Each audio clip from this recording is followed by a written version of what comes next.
Good evening, everyone. This is Pastor Paul here with our Midweek Devotion. We are in the third week after Epiphany.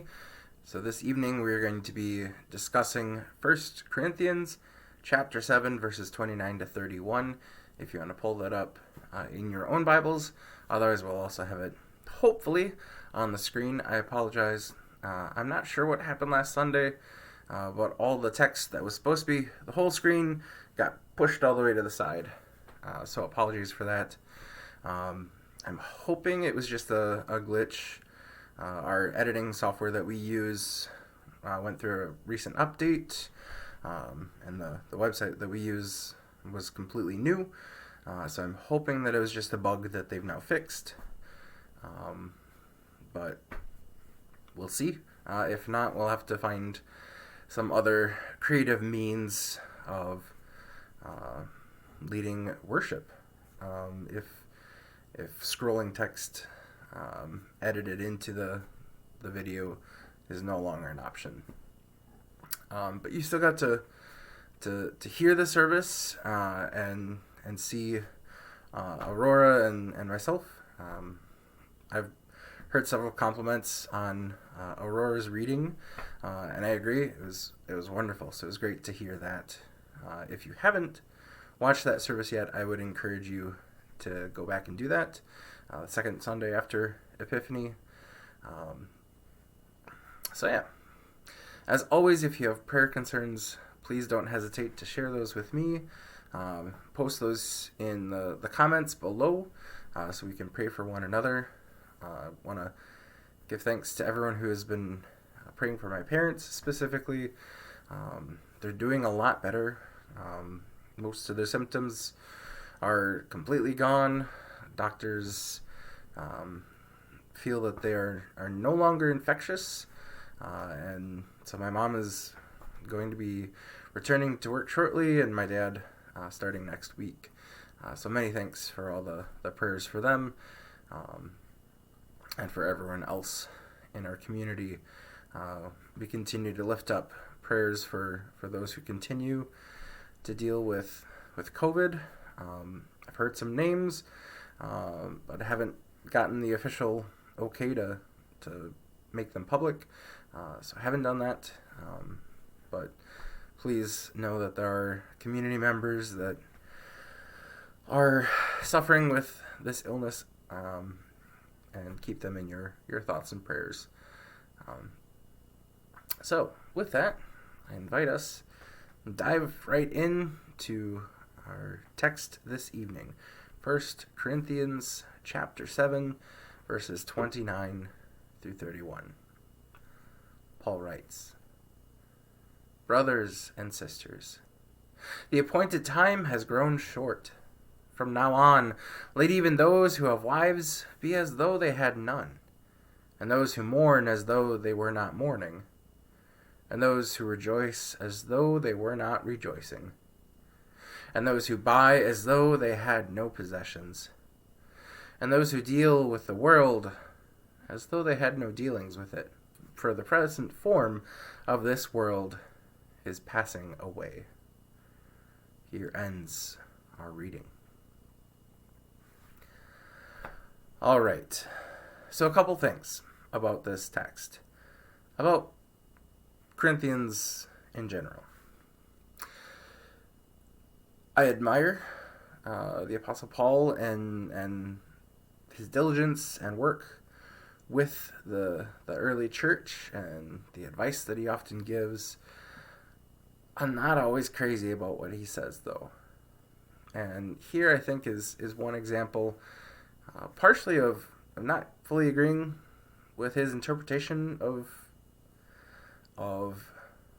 the current situation, but more so the importance of understanding this text in the greater scope of things. So we've got this little tiny piece, 3 short verses, part of a whole conversation about relations, about positions in the world, all of that.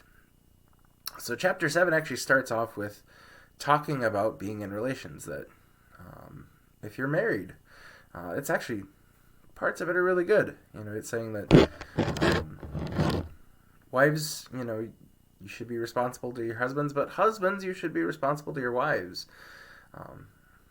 Goes both ways. It's a two-way street, which a lot of times isn't heard, especially in the Bible and in the professing of the Bible.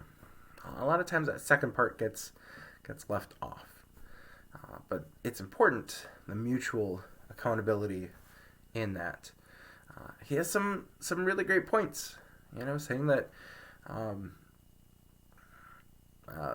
with the understanding that Christ was coming to radically change the world, like today, maybe tomorrow, as late as Thursday, but certainly within this week. And this wasn't something that was going to be far off. This was, you need to prepare because it's happening right now. And so focusing on relationships, not a high priority, because God is coming into the world and is going to radically change the form of the world. Notice, Paul doesn't say that the world's going to end.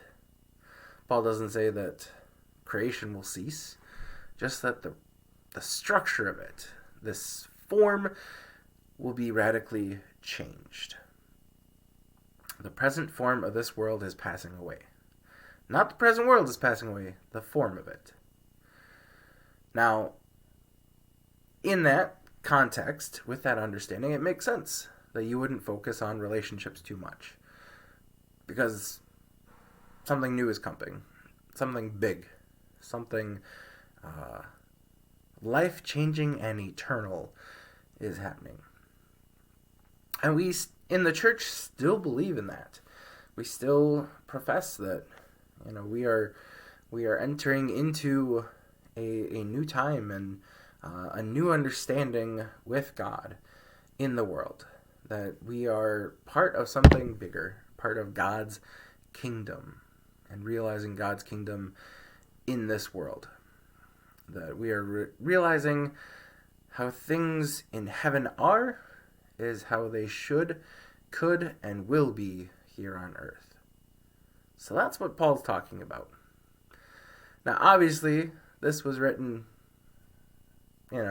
like 2,000 years ago. So it wasn't today or tomorrow, at most Thursday. It's taken a little bit longer. But that's the funny thing about time in the Bible. That Paul mentions that, that there isn't much time. The appointed time has grown short. Now, obviously, we understand that from a chronological time, chronos. There's two forms of time, though, in Greek. There's chronos, which is, yesterday, today, tomorrow. And then there's kairos, which is importance. So, a kairos understanding of a life would be like, I was born, I spoke my first words, I first walked, I first fell in love. I graduated, I got my dream job of working at Lutheran Church of the Wilderness. Eventually I retire and will die. Hopefully there's a marriage in there somewhere too. And obviously falling in love with someone. My nephews were born. My parents passed away. Big events in our timelines. That's kairos. It's a time of importance. And it can be good or bad. We see that in our worlds today. And we talk about that. There's this shift of focus that's happening. In our church today, actually, just yesterday, church leaders of the Evangelical Lutheran Church in America, the ELCA, of which we're a part, gathered together digitally with some major complications, to discuss the future of the church. What is church going to look like? What is the church structure going to look like? How are we going to try to remain relevant as the church in the world? How is that going to change? And there was some interesting discussion in there. There was also really great discussion afterwards from religious leaders, from our leaders in the church, our ordained ministers, our deacons, seminarians, all of that. Really great conversation about what that could and should and will look like in the future. How will God's kingdom be present in the world through this process? And we see that in our own lives, right? Even if we're not a big leader in the church, we see that. We see major events. And it changes our perceptions of the world, right? The loss of a loved one changes how we interact with our other loved ones. We recognize we don't have all the time to get to know their stories, to appreciate their quirks, their jokes, their wisdom. We recognize how important that is by having that loss realized. Can be good things too, like the birth of a child. Greatly changes people's priorities in the world. We can also have communal times of kairos. War, famine, plagues, diseases, pandemics, a change in authority and rulers. We're kind of going through a lot of those right now in the U.S. Now, I don't know that we'd say we're at war yet, but we are definitely seeing the impact of continued racism and social injustice in this world, and how ignoring that doesn't make it go away, but just makes it fester. So all of this is bubbling up. Some good things, some bad things, some that we're not sure if they're good or bad yet. Paul is pointing to this, right? That the things that we think are so important at one point, that, I have to find the perfect partner in the world who's going to cater to my every need. I need to have perfect little children that excel at everything. Well, those priorities shift with these important moments. And especially when we focus on God. When we're not distracted by the little things, when we're able to focus. That's why he was against relationships. Not against them. Just, he said, if you can be single, do it. If you can't be single, if you're going to have relations, well, then be in a committed relationship. But if you can be single, that's great, because then you can focus on your relationship with God. That was the focus of this. It might sound kind of rough, that those who have wives act as though they had none. Those who mourn act as if you're not mourning. Those who rejoice as though you're not rejoicing. It seems really harsh. But the focus of it is that these things are temporary. They're minor blips on our chronometer, on events that happen in our world. Whereas we should be focusing on the kairos time, the big, important shift in the world. And that we can be a part of that.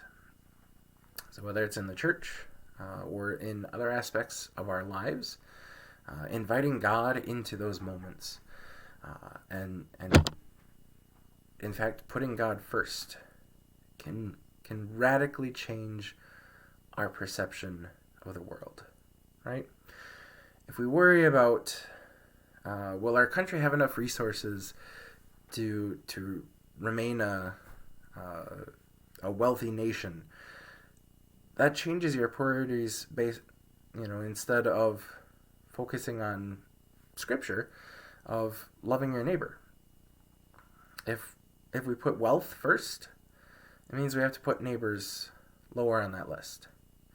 If we put love of our neighbors first, it means we have to put wealth lower on the list. And it shifts our priorities, it shifts our focus. And that's what Paul is telling us to do.